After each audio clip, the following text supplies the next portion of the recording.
Hello, all of YouTube fans. ମୁଁ ନୀଳମଣି ସାମନ୍ତରା। ମୁଁ ଆଜି କହିବାକୁ ଯାଉଛି ଆପଣଙ୍କର ମେଟ୍ରିକ୍ ରେଜଲ୍ଟ କେବେ ପ୍ରକାଶିତ ପାଇବ।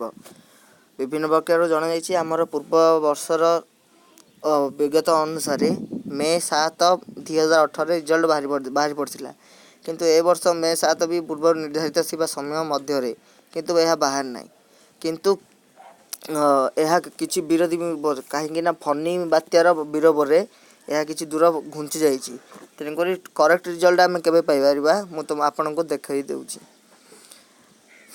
ଆପଣ ପ୍ରଥମେ ଆମର ମେନ୍ ୱେବସାଇଟ୍ ହେଲା bseodisha.nic.in.10th result.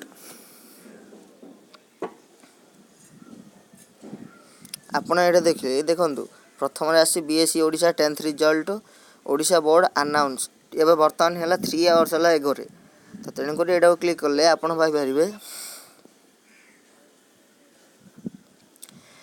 BSc Odisha class 10th result Odisha board to announce 10th metric result soon at bscodisha.ac.in details.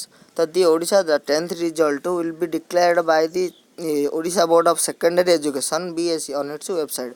ମାନେ ଏଠି ସେ କ'ଣ କହିଛି ଆପଣଙ୍କର ଯେଉଁ 10th ରେଜଲ୍ଟ ସେଇଟା କେବେ ଡିକ୍ଲେୟାର ହେଇଯିବ ଏବଂ ସେକେଣ୍ଡାରୀ ଏଜୁକେସନ୍ ବି କେବେ ଡିକ୍ଲେୟାର ଆପଣଙ୍କର ହୋଇଯାଇପାରେ। ଏଠାରେ ଲେଖିଛି ଦେଖନ୍ତୁ BSc Odisha class 10 metric result 2019।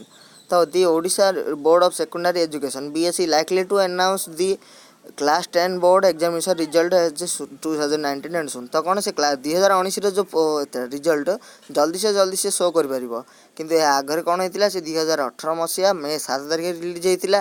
ତ ହାଉଏଭର ଦି ବୋର୍ଡ଼ କ'ଣ ଏଇଟା କନଫର୍ମଡ୍ ହେଇନଥିଲା ଯେ ବର୍ତ୍ତମାନ ଏ ବର୍ଷ ମଧ୍ୟ ସେଇଠି ତିଆରି ହେବ। The results can check the scores through the official website Board of Secondary Education। ତ କ'ଣ ବୋର୍ଡ଼ ଅଫ୍ ସେକେଣ୍ଡାରୀ ଏଜୁକେସନ୍ରେ ଏଇଟା ମଧ୍ୟ ତିଆରି ହେଇପାରିବ।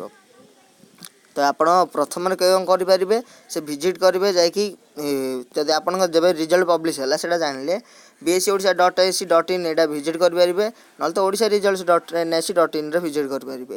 କ୍ଲିକ୍ ଅନ୍ ଦି ଲିଙ୍କ୍, ତାପରେ କ'ଣ କରିବେ BSc class 10th matric result enter କରିବେ, ତାପରେ ଆପଣଙ୍କର ସବମିଟ୍ ବଟନ୍ ଦେବେ।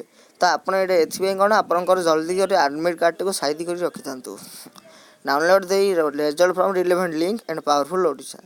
ତ ଆପଣ କ'ଣ କରିପାରିବେ ଦେଖନ୍ତୁ ଆଉ ଗୋଟିଏ ସାଇଟ୍ରୁ ମୁଁ ମଧ୍ୟ କହିଦେଉଛି। ଏହା ବର୍ତ୍ତମାନ 1 day ଏଗୋରେ ଥିଲା, ଏଇଟା ବର୍ତ୍ତମାନ ଥିଲା 7 days ago। ତ କ'ଣ ଏଇଟା ଭାଇ ଜୋର୍ଗାନ ଭାଇ ଜୋସ୍ ଯେଉଁଟାକି କ'ଣ କେବଳ ଖାଲି ଗୋଟେ ଲିଟରେଚର ମାନେ ଏଜୁକେସନ୍ ସାଇଟ୍ ଭିତରେ BSc ଓଡ଼ିଶା ରେଜଲ୍ଟ 2019। ତ ଏଇଟା କ'ଣ ଅଛି ସେକେଣ୍ଡାରୀ ଏଜୁକେସନ୍ କ୍ଲାସ୍ 10 ଏବଂ 12ର କ'ଣ ହେଲା ରେଜଲ୍ଟ 2019ର last week of April is now expected to release the results by the second week of May. ତ କ'ଣ କ୍ଲାସ୍ 10ମ ଶ୍ରେଣୀର ସିଏ କ'ଣ କରିପାରିବ ସେକେଣ୍ଡ ୱିକ୍ରେ ସେ ରିଲିଜ୍ କରିଦେବ ଏବଂ ଯେଉଁ +2ର ରେଜଲ୍ଟ ସେକେଣ୍ଡ ୱିକ୍ରେ କିମ୍ବା ସେ ଥାର୍ଡ଼ ୱିକ୍ରେ। ତ କ'ଣ ଏଇଟା କ'ଣ ହେଇଛି ମେ 7ରେ କିନ୍ତୁ ନିର୍ଦ୍ଧାରିତ ହେବା କଥା, କିନ୍ତୁ ଆଉ ବର୍ତ୍ତମାନ 8 ଦିନ ମଧ୍ୟ ଯାଇ ଘୁଞ୍ଚି ଯାଇଛି।